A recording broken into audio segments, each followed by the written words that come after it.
আপনার সন্তানের মাথায় জীবনে একবার হলেও এই দোয়াটি পড়ে ইনশাআল্লাহ তাআলা ফু দিবেন, তাহলে দেখবেন ওর মেধা এমনভাবে বাড়বে, ওর জীবনে এত বড় হবে যেটা আপনি কল্পনাও করেন নাই।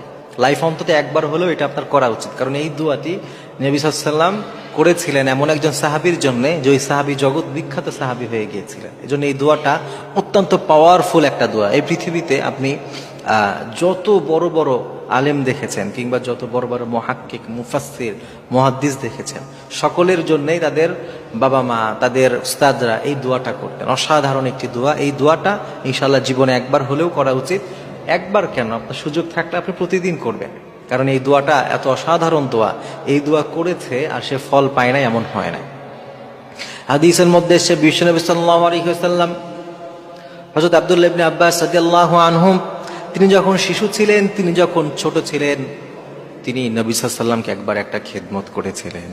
আমার নবীজি তার উপরে এই পরিমাণ খুশি হলেন, এই পরিমাণ সন্তুষ্ট হয়ে গেলেন, নবীজি তাকে ফু দিলেন, তার মাথায় হাত রাখলেন। এরপরে এই অসাধারণ দোয়াটি পড়ার কারণে মুহাদ্দিসিনরা ব্যাখ্যা করেছেন, আল্লাহ তাআলা তার জেহেন জাকুয়াত এই পরিমাণ বাড়িয়ে দিয়েছিলেন। আল্লাহ তাআলা তাকে এমনভাবে বিশ্বনবীর এই দোয়ার কারণে কবুল করেছিলেন, তার মতো মুফাসসির এই পৃথিবীতে আজ পর্যন্ত তৈরি হয় না।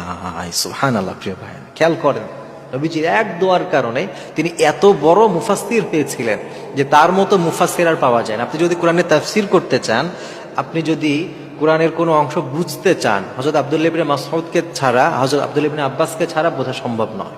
তার কাছে হয়েই আপনাকে বুঝতে হবে। এত বড় মুহাদ্দিস, এত বড় মুফাসসির আল্লাহ তাআলা তাকে বানিয়ে দিয়েছিলেন। এজন্য আপনি যদি আপনার সন্তানের ভালো চান, আপনি যদি চান আপনার সন্তান বড় হোক, আপনার সন্তান অনেক ভালো কিছু দ্বীনের জন্য করুক, মানুষের জন্য, কল্যাণের জন্য কিছু কাজ করে যাক, কিছু করে যাক, এই পৃথিবীতে কিছু রেখে যাক যেটা আপনার জন্য জান্নাতে উসিলা হতে পারে, তাহলে আপনার সন্তানকে নিয়মিত আপনি এই দোয়া পড়বেন। বিশ্বনবী সাল্লাল্লাহু আলাইহি ওয়াসাল্লাম এই দোয়াটি অসাধারণ একটি দোয়া শিখিয়েছিলেন।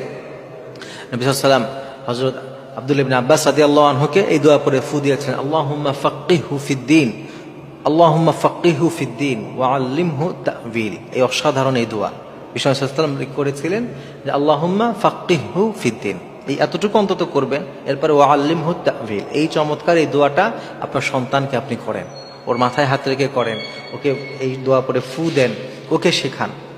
আপনার স্নেহের যারা আছে তাদেরকে এই দোয়া পড়েন। সবসময় এই দোয়াগুলো যদি সন্তানের জন্য পড়েন, কিংবা যাকে চান আপনি সে জেহেন জাকুয়াত ভালো হোক, তার মেধা শক্তি ভালো হোক, অনেক ভালো কিছু করুক, আপনি নিয়মিত তার জন্য এই দোয়া পড়বেন। নবী সাল্লাল্লাহু আলাইহি ওয়াসাল্লাম এই হাদিসের দিকে খেয়াল রেখে, আল্লাহ তাআলার উপর বিশ্বাস রেখে, তাহলে দেখবেন আপনার সন্তান ইনশাআল্লাহ তাআলা আপনার চক্ষু শীতলকারী সন্তান হবে। ও জীবনে এমন কিছু